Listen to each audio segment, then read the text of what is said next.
Hello दोस्तों, नमस्कार। स्वागत है एक बार फिर से आप सभी के अपने प्रिय चैनल पर। दोस्तों आपको बता दें जो अभी की सबसे बड़ी खबर आ रही है, जहां पर अमेरिका के इंटेल ने कहा है कि प्रधानमंत्री नरेंद्र मोदी जी के नेतृत्व में पाकिस्तान के उकसावों का जोरदार तरीके से जवाब दे सकता है अपना भारत। जी हाँ दोस्तों, सबसे बड़ी खबर बताएंगे और क्या क्या कहा गया है दोस्तों। इसी बीच आपको बताएंगे जहां पर यूक्रेन वार के बीच पुतिन का सबसे बड़ा बयान, कहा अमेरिका नाटो अब एक और जंग के लिए तैयार रहना। दोस्तों कौन से जंग की और यानी नए कौन से जंग की बात कर रहे हैं पुतिन, सबसे पहले आपको यहाँ हम बताने वाले हैं। इसी बीच बताएंगे जहाँ यूक्रेन के सुमी इलाके में एयर स्ट्राइक में 22 लोगों की मौत। जी हाँ दोस्तों, अभी की सबसे लेटेस्ट खबर। इसी बीच बताएंगे जहाँ कश्मीर के 3 जिलों में जमात कार्यकर्ताओं के ठिकानों पर NIA की ताबड़तोड़ छापेमारी, 3 को हिरासत में जब्त किए ये सामान। जी हाँ दोस्तों, बड़ी खबर इसी बीच बताएंगे जहां पर एग्जिट पोल वाले नतीजे रहे तो योगी जी का बढ़ेगा कद, भाजपा के अंदर भी बहुत कुछ होगा अलग। और दोस्तों यूपी में फिर आई बीजेपी सरकार तो ये राजनीतिक किस्से हो जाएंगे बेकार। बड़ी खबर। साथ ही दोस्तों EVM को लेकर सबसे बड़ी खबर निकलकर सामने आ रही उत्तर प्रदेश से, जहां पर स्वामी प्रसाद मौर्य ने और SP बघेल ने दिया है अखिलेश यादव को करारा जवाब। तो हर तरह की जानकारी दोस्तों अभी हम आपको देने वाले हैं, तो आराम से बने रहिएगा वीडियो के अंत तक।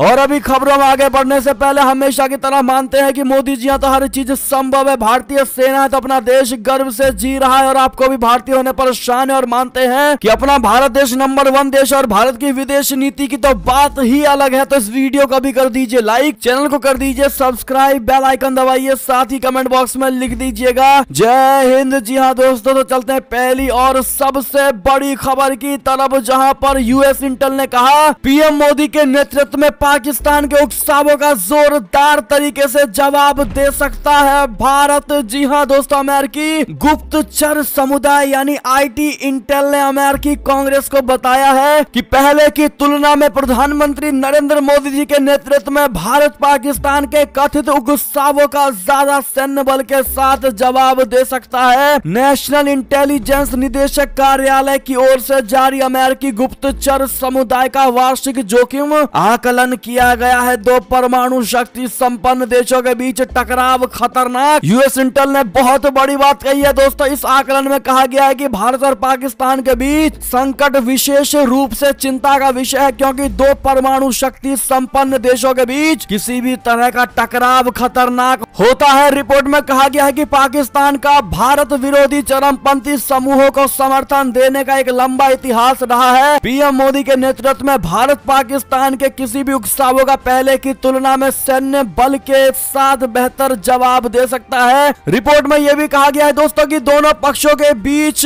तनाव बढ़ने से टकराव का खतरा पैदा हो सकता है, जिसके चलते कश्मीर में हिंसक अशांति पैदा हो सकती है। साथ ही भारत में आतंकवादी हमला होने की भी आशंका है। भारत चीन के बीच चल रहे सीमा विवाद को लेकर भी दोस्तों रिपोर्ट में कहा गया है। रिपोर्ट में लिखा है कि विवादित सीमा पर भारत और चीन की ओर से सैनिकों की तैनाती बढ़ाए जाने से दोनों परमाणु शक्तियों के बीच सशस्त्र टकराव हो सकता है, जिससे अमेरिकी हितों को नुकसान होने की आशंका है। ऐसी किसी भी स्थिति से निपटने के लिए अमेरिकी हस्तक्षेप की जरूरत है। जी हाँ दोस्तों, बहुत बड़ी बात। और खुद अमेरिका ने माना है कि भारत के लिए पाकिस्तान जैसे देश कुछ भी नहीं, चुटकियों में पाकिस्तान जैसे देशों को भारत समेट सकता है। क्या कहते हैं आप लोग दोस्तों? क्या आप भी US इंटेल की कही गई इन बातों का दोस्तों समर्थन करेंगे, हाँ या ना में जवाब जरूर दीजिएगा। अगर हाँ तो जवाब देके वीडियो शेयर करिएगा दोस्तों WhatsApp, Facebook, Twitter पर। चलते अगली खबर की तरफ, जहां पर यूक्रेन वॉर के बीच पुतिन का एक और सबसे बड़ा बयान, कहा अमेरिका नाटो अब एक और जंग के लिए तैयार रहना। जी हाँ दोस्तों, रूस और यूक्रेन के बीच जारी जंग का असर कच्चे तेल की कीमतों पर पड़ने लगा है। इस वक्त कच्चे तेल की कीमतें आसमान छूने लगी और आने वाले दिनों में पेट्रोल डीजल के दामों में फिर से बढ़ोतरी होते देखा जा सकता है। इसी बीच रूस के उप प्रधानमंत्री ने कहा है कि अगर उसके एनर्जी सप्लाई पर बैन लगाया गया तो वो पश्चिमी देशों को $300 प्रति बैरल कच्चा तेल खरीदने को मजबूर कर देगा। इसके साथ ही रूस जर्मनी गैस पाइपलाइन को भी बंद करने की धमकी दी है। जी हाँ दोस्तों, दरअसल यूक्रेन पर हमले के बाद से पश्चिमी देश लगातार रूस के खिलाफ कड़े से कड़ा प्रतिबंध लगा रहा है। इसके साथ ही अमेरिका, यूरोप और सहयोगी देश मिलकर रूस पर एनर्जी सप्लाई रोकने की तैयारी कर रहे हैं। इसके कारण सोमवार को कच्चे तेल का भाव $130 प्रति बैरल तक पहुंच गया था, जो साल 2008 के बाद उच्चतम स्तर पर है। इसी बीच रूस के उप प्रधानमंत्री अलेक्जेंडर नोवक ने कहा है कि अगर रशियन ऑयल को खरीदने से मना किया जाता है तो इसके गंभीर परिणाम होंगे। इससे ग्लोबल मार्केट में तेल की कीमत आसमान छूने लगेगी। वो दिन दूर नहीं है जब कच्चे तेल का भाव $300 प्रति बैरल तक पहुंच जाएगा। बहुत बड़ी खबर दोस्तों, बहुत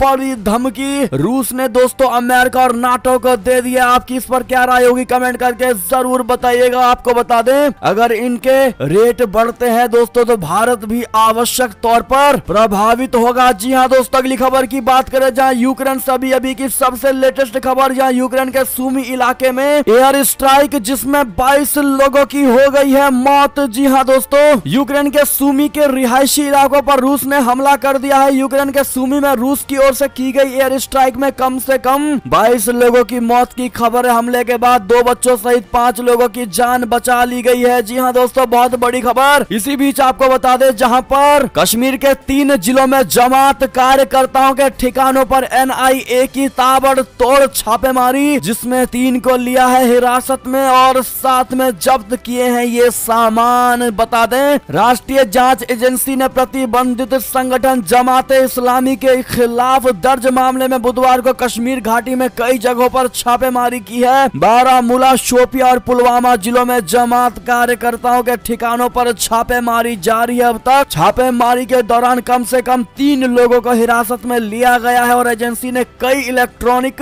उपकरण और दस्तावेज जब्त किए हैं। दोस्तों, एजेंसी के अधिकारियों ने प्रतिबंधित संगठन जमात इस्लामी के खिलाफ दर्ज एक मामले में जम्मू कश्मीर पुलिस और CRPF की सहायता से कई स्थानों पर छापेमारी की है। गृह मंत्रालय के एक आदेश के अनुसार में जांच एजेंसी NIA द्वारा मामला दर्ज किया गया था। बहुत बड़ी खबर दोस्तों, बहुत बड़ा एक्शन NIA द्वारा लिया गया है। ऐसे में आपकी अपनी निजी क्या राय होगी इस पर कमेंट करके जरूर बताइएगा। बढ़ते हैं अगली खबर की तरफ दोस्तों, जहां पर जंग के बीच महारानी का सुरक्षा गार्ड हुआ गायब। क्या यूक्रेन में ब्रिटेन ने भेज दिए हैं अपने सैनिक?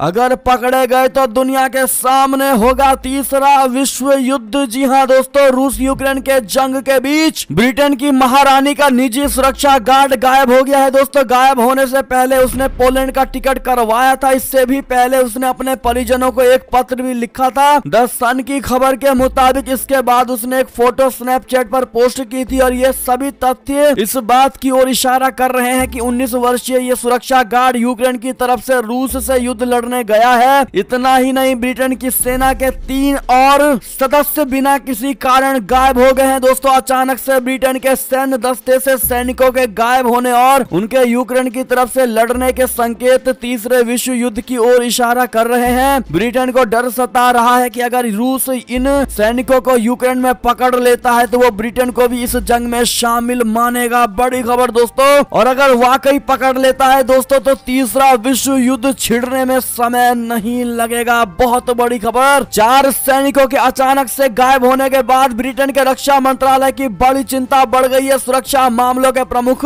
ने महारानी के सुरक्षा गार्ड समेत सभी ब्रिटिश सैनिकों को पकड़ने के लिए एक अभियान तेज कर दिया है। दोस्तों, आपकी क्या राय होगी इस पर कमेंट जरूर करिएगा और वीडियो जिन्होंने लाइक नहीं किया प्लीज लाइक कर दीजिएगा। दोस्तों, वीडियो को काफी मेहनत लगती है वीडियो बनाने में। अगली खबर की बात करें, जहां यूक्रेन से भारतीयों की वापसी नहीं थी इतनी आसान, पीएम मोदी की एक कूटनीति आई काम। जी हाँ दोस्तों, पीयूष गोयल ने बहुत बड़ी बात कही है। दरअसल केंद्रीय मंत्री पीयूष गोयल ने यूक्रेन और रूस के बीच जारी युद्ध पर भारत के प्रयासों का ब्यौरा दिया है। दोस्तों, उन्होंने बताया है कि यूक्रेन से भारतीय छात्रों को लाना आसान नहीं था। पीएम मोदी के अथक प्रयास के बाद इस कठिन कार्य को सफलता पूर्वक पूरा किया जा सका है। जी हाँ दोस्तों, पीयूष गोयल ने कहा है कि 20,000 से अधिक भारत के नागरिक, जिसमें अधिकतर छात्र हैं जो यूक्रेन में फंसे थे, उन्हें 3 हफ्ते के अंदर भारत में वापस लाना था। ये हम सभी लोगों के लिए बहुत गर्व की बात है। आज पूरे देश में विश्वास खड़ा हुआ है कि किसी भी संकट के समय में भारत सरकार और भारत के लोकप्रिय प्रधानमंत्री जी हमें संकट से निकालेंगे। ऐसे में क्या आपको को भी मोदी जी पर पूरा भरोसा है दोस्तों।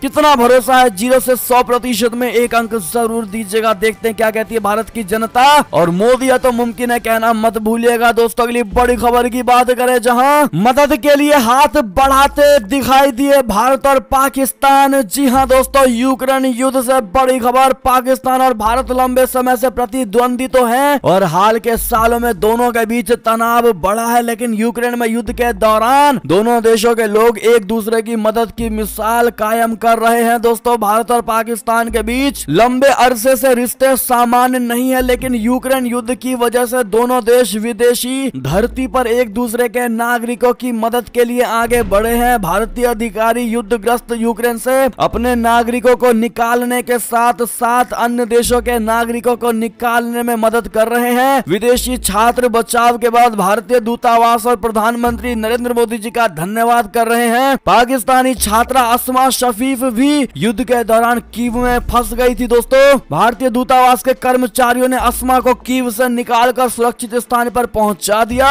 यूक्रेनी शरणार्थियों के लिए बर्लिन के आम लोगों ने खोले दिल और घरों के दरवाजे। भारतीय मीडिया के मुताबिक अस्मा शफीक पश्चिमी यूक्रेन के रास्ते अपनी मातृभूमि पाकिस्तान के लिए रवाना हो गई और मोदी जी को भी धन्यवाद दिया। अगली खबर की बात करें, जहां पर भारत ने यूक्रेन में फंसे 9 बांग्लादेशियों की वापस उनके देश भेजकर बचाए उनके जान, तो शेख हसीना ने पीएम मोदी को कहा शुक्रिया। जी हां दोस्तों, यूक्रेन में फंसे भारतीयों को बचाने के लिए जो ऑपरेशन गंगा चलाया गया था उसमें पड़ोसी देशों के कुछ लोगों को भी निकाला गया है, जिसके लिए भारत की तारीफ हो रही है। पाकिस्तान की छात्रा के बाद अब बांग्लादेश की तरफ से भारत और पीएम मोदी का शुक्रिया किया गया है। जी हाँ दोस्तों, ऐसे में अगर आपको भी भारतीय होने पर गर्व है दोस्तों, तो हमें गर्व है कि हम भारतीय हैं, जरूर कह दीजिएगा। और हमें गर्व है कि हमारे प्रधानमंत्री नरेंद्र मोदी जी हैं, कहना मत भूलिएगा। अगली खबर की बात करें, जहां एग्जिट पोल वाले नतीजे रहे तो योगी जी का बढ़ जाएगा कद। भाजपा के अंदर भी बहुत कुछ होगा अलग। बता दें, उत्तर प्रदेश विधानसभा चुनाव का रिजल्ट आने में अब महज 24 घंटे से भी कम वक्त बचा हुआ है दोस्तों। इससे पहले सोमवार को आए एग्जिट पोल्स में ये ज्यादातर भाजपा की वापसी का अनुमान लगाया गया है। यही नहीं, कई एग्जिट पोल्स में तो सीएम योगी आदित्यनाथ की लीडरशिप में भाजपा को 250 से ज्यादा सीटें मिलने की बात कही गई है। यदि एग्जिट पोल्स के नतीजे सही साबित होते हैं तो फिर इसका राष्ट्रीय राजनीति पर बहुत बड़ा असर देखने को मिलेगा। 35 सालों के बाद ऐसा होगा जब कोई पार्टी लगातार दूसरी बार सत्ता में लौटेगी। भाजपा के लिए इस करिश्मे का सीधा श्रेय योगी आदित्यनाथ को ही जाएगा, जिनके चेहरे पर भाजपा ने खुलकर चुनाव लड़ा है। जी हां दोस्तों, कानून व्यवस्था, महिला सुरक्षा, पेपर लीक जैसे मामलों पर जीरो टॉलरेंस की नीति अपनाकर चर्चा में आए योगी आदित्यनाथ जी इस जीत के बाद राष्ट्रीय राजनीति के फलक पर भी छाते दिखाई देंगे। सीएम योगी आदित्यनाथ की तुलना राजनीतिक विश्लेषक पीएम नरेंद्र मोदी की गुजरात सीएम के तौर पर लगातार जीतों से भी कर रहे हैं दोस्तों। कैसे सीएम नरेंद्र मोदी जी लगातार गुजरात में जीत के बाद पीएम बने, उसे योगी की पॉलिटिक्स के लिए एक मॉडल के तौर पर देखा जा रहा है। उत्तर प्रदेश जैसे अहम राज्य में जीत से ब्रांड योगी निश्चित तौर पर मजबूत होगा और इसमें भाजपा अपना भविष्य भी देख रही है। कहा जा रहा है कि सीएम योगी के उभार में ही पीएम नरेंद्र मोदी के बाद कौन का जवाब भी छिपा हुआ है। आपकी क्या राय होगी दोस्तों? क्या बम्पर वोट से कल भाजपा का रिजल्ट आएगा और योगी जी बनेंगे मुख्यमंत्री? जवाब जरूर दीजिएगा। और मोदी जी के बाद कौन लगता है आपको बनेगा भाजपा का पीएम? बताना मत भूलिएगा दोस्तों, कमेंट करके जरूर कहिएगा। अगली खबर की बात करें, जहां पर अगर यूपी में फिर से आई बीजेपी सरकार तो ये राजनीतिक मिथ, राजनीतिक किस्से हो जाएंगे बेकार। जी हां दोस्तों, बता दें यूपी में आज तक कोई भी सीएम आजादी के बाद से 5 साल का कार्यकाल समाप्त करके लगातार दूसरी बार सत्ता के सिंहासन पर काबिज नहीं हो सका है। ऐसे में योगी जी अगर जीतते हैं तो इस नाम पर भी इनका इतिहास रचा जाएगा। जी हां दोस्तों, दूसरी बार सत्ता के सिंहासन पर काबिज करने वाले में योगी जी का नाम लिखा जाएगा दोस्तों। इसी बीच नोएडा आने का मिथक भी टूटेगा। अगर योगी जी जीतेंगे तो नोएडा जाने वाले मुख्यमंत्री कभी भी दोबारा कुर्सी पर नहीं बैठ सकता 5 साल बाद, ये मिथक भी टूट जाएगा दोस्तों। साथ में ये मिथक भी टूटेगा कि 1.5 दशक के बाद विधायक होंगे सीएम। जी हां, उत्तर प्रदेश में 1.5 दशक से जो भी नेता सीएम बना है वो विधानसभा के बजाय विधान परिषद का सदस्य रहा है। मायावती से लेकर अखिलेश यादव और योगी आदित्यनाथ तक सभी मुख्यमंत्री विधान परिषद के सदस्य रहे हैं। योगी आदित्यनाथ ऐसे पहले नेता हैं जो बीते 1.5 दशक में बतौर मुख्यमंत्री विधानसभा का चुनाव लड़ रहे हैं। तो सपा प्रमुख अखिलेश यादव इस बार विधानसभा चुनाव में उतरे हुए हैं। संयोग ये भी है कि योगी विधानसभा का पहला चुनाव लड़ रहे हैं, तो ये भी देखना दिलचस्प ही होगा कि बतौर मुख्यमंत्री त्रिभुवन नारायण सिंह को हरा देने वाले गोरखपुर का मुख्यमंत्री को पटकनी देने का मिथक किस तरह टूटेगा। आप किस पर क्या राय होगी दोस्तों? क्या योगी जी इन सभी मिथक को तोड़ पाएंगे? क्या पूरी बहुमत से भाजपा सरकार बना पाएगी? कमेंट में जरूर हाँ या ना में जवाब दीजिएगा। और ऐसे में दोस्तों ये थी अब तक की सारी बड़ी खबरें। आपको हमारी खबर कैसी लगी? आशा करता हूँ बहुत अच्छी लगी होगी। अगर थोड़ी भी अच्छी लगी है तो इस वीडियो को अभी अपने भाई बंधुओं में व्हाट्सएप, फेसबुक, ट्विटर के जरिए पूरे भारत में शेयर करना बिल्कुल मत भूलिएगा दोस्तों। और अभी कर दीजिए इस वीडियो को लाइक, चैनल को कर दीजिए सब्सक्राइब, बेल आइकन दबाइए, साथ ही कमेंट बॉक्स में लिख दीजिएगा जय हिंद जय भारत। तो मिलते हैं आपसे अगली बड़ी खबर में दोस्तों, तब तक अपना ख्याल रखिएगा। आप सभी का बहुत बहुत धन्यवाद साथ देने के लिए, साथ बने रहने के लिए। और खबरों का सिलसिला लगातार हमारे चैनल पर जारी है, तो अपडेट रहना बिल्कुल मत भूलिएगा। अगली खबर का इंतजार करिएगा। हम मिलते हैं आपसे अगली बड़ी खबर में, तब तक के लिए जय हिंद जय भारत, जय श्री राम, वंदे मातरम, हर हर महादेव।